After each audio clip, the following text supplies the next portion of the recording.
Hey, true believers, Englentine here. So I guess everybody's going to be putting their 2 cents in about Ironheart, the new book about RiRi Williams.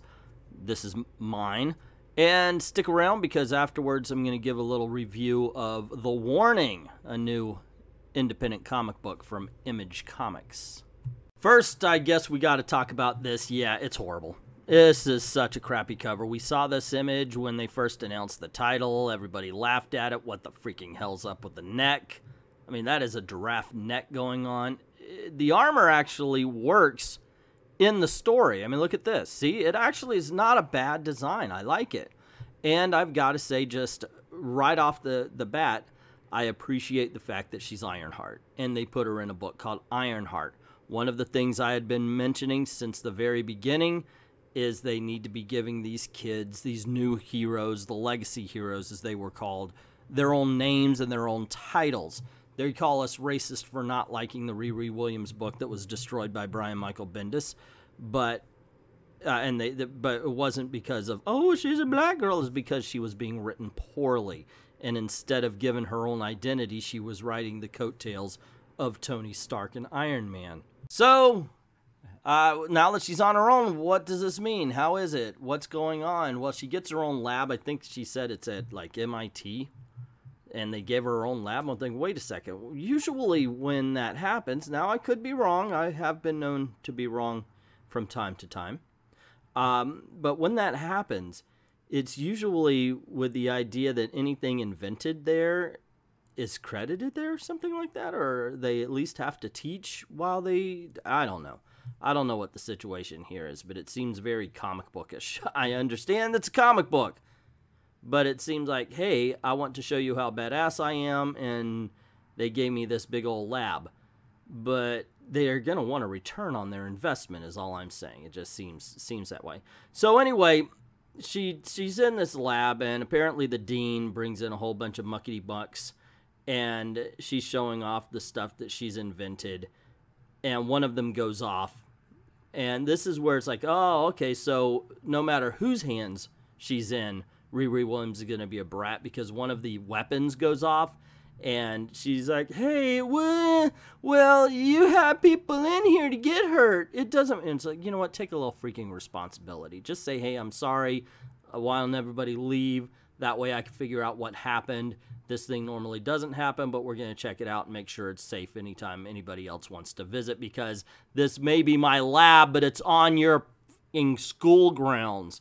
God, she's annoying. She is annoying in anybody's hands, it seems like. And then it comes to the action scene. This guy right here is a former employee of Parker Industries, and he's described as a genius. We don't see it.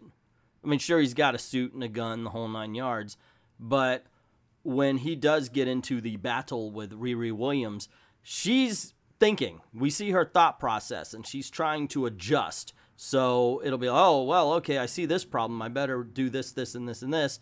And he's like, oh, my gosh, I got a problem. I better shoot it. And if shooting doesn't work, I better shoot it again and again, because genius. And that's how the battle goes. I mean, it's one thing to say that your hero's smart, but if you write all the villains as dumb, what's the point? And in this case, the genius from Parker Industries was just written very, very poorly, very weakly. And I actually could see if this character was written properly, it could be a recurring villain for her, and that would be kind of cool. Since, you know, hey, 2 geniuses going at each other, each of them with their own suits of armor with different specs and different functions, that would be kind of cool. I mean, granted, that's kind of what happens with Iron Man as well, with Crimson Dynamo, so forth and so on. But at least they would have set something up. Right here, it just seems like, you know what? We did the world building. She's at MIT. We kind of introduced her character. People already know her, so we need to toss in some action. So let's get this person that really nobody cares about, and nobody's going to remember to fight her. That's what they're doing right here, and unfortunately, that's what ended up happening. I'm kind of hard on the book here, but in all honesty, it's not horrible. It just isn't good. You know, like, I read it, I wasn't offended. I just saw there's a lot of flaws to it, and it could have been better. and gosh darn it, there's that long ass neck again. But it definitely could have been better, and that's what really kind of burns me, because it really does seem like Marvel's philosophy or Marvel's moral, or I guess their mission statement, seems to be good enough. And come on, guys, good enough just isn't. And for the independent comic book, you know, I like to get the number ones if I can possibly help it. You know, I just think it's better to get the jumping on. So we have the warning, and I thought the cover was very bland. In all honesty, guys, you could have done better. I don't understand what it is about books these days that feel they need to color everything one color. It's weird to me, you know. They used to be called it's a 4-color process. Now it's the 1 color. Let's color everything red, and you know, I don't understand why, but or yellow in this case. So this is a weird book, because I was reading it, and it went by so quick that I'm like, gosh darn it, you know, how many pages am I in? Because I haven't learned anything yet. What's going on here? And it was page 20. I actually went back and said, did I miss something? But look at this. The first like 2 or 3 pages only has a couple of words on it, on each page. Sure, I mean, it's good art. I like it. But then I found out what's happening is like, wait a second, okay, I got to read this again. So I did read it twice, and this story is being told backwards. See, when I stopped, they were just about to lay everything out, and I was like, what the freaking heck? I mean, you know, if you're going to pay money, you want an entire story all throughout the book, right? Maybe it's just me. Maybe I'm wrong about this. And one of those pages, by the way, are like...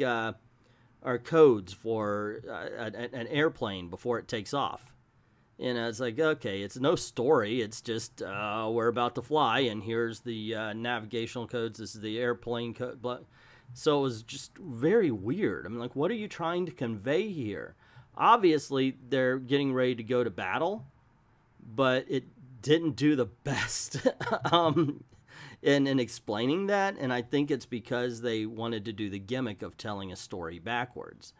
They're all ready to go off to war. Now this is what happened. You go back for a month, you go back 2 months, so forth, so on, until you actually get to the warning that there is, and this is something. And I was like, well, you should have led with this. I would have been intrigued right from the beginning, because they say that there's a planet that had broken from the gravitation of it, or a planet size something or other, like a Death Star or something, I guess.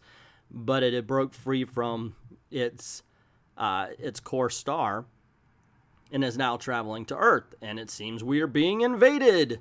And I'm like, damn, yeah, start with that. You don't start with a freaking bee. You don't start with a soldier looking at a bee going, what were you before you became a bee? I mean, which, you know, that I'm simplifying the dialogue, but that's what it basically boiled down to. That was what the dialogue was in the beginning. What were you before you became the bee? Were you a soldier like I was? Oh my gosh, you know, you have this story of a whole freaking planet-sized thing coming to Earth to invade, and you start off with a bee? It could have been a nice quiet moment as the tension built. Instead, the confusion builds, and it's like, oh, okay, that's what's going on here. I see now. Okay, that's pretty cool. Here's the funny thing, though. I may be putting this book down for its hubris and trying to tell a story backwards, but I'm kind of interested in seeing where this goes. You know, I mean, it's funny. Sometimes a book does that. Sometimes there's like, you know, it wasn't great, but it wasn't bad, and I kind of want to follow this one. I do. I think I'll get the next issue and see where it goes. Not that any of the characters are intriguing, because we don't learn shit about them. We learn nothing about the main characters. Nothing. But the situation is what made me interested in following it. Can I recommend it to you? No. Oh, heck no. No, I can't do that. There's just not a lot to grab onto. So if you don't find the premise interesting, I really can't recommend the book to you. I guess this is the epitome of a 3-star book, because like I said, I mean, I kind of enjoyed it. I thought it was a little weird the way they decided to go about it, but yeah, like I said, I can't. I want to, but I can't. But that's just my opinion. What is yours? Have you read the warning? Did you like it? Did you hate it? Were you just meh? How about Ironheart? I've heard DNC liked it, which doesn't surprise me because I didn't. We rarely see eye to eye on things. It's kind of funny. It's almost like clockwork. I heard that Frugal, actually I saw his video. I do know that Frugal didn't like it. I'm kind of like, yeah, I didn't care for it, but it wasn't horrible. Where do you stand? Let me know in the comments below. Also, if you like this video, you know the drill. Click like, share, subscribe, and if you haven't done that already, ring that notification bell so you don't miss anything. Cool things happen around these parts. Also, I haven't been a stranger about this, but this is the way we're trying to make a living. So if you don't mind helping out the channel, go on over to Patreon, drop $1 in the till. Helps keep the lights on, helps keep making videos for you. Like, thank everybody who's already done that, and to everyone, all of the true believers, thank you very, very much for watching.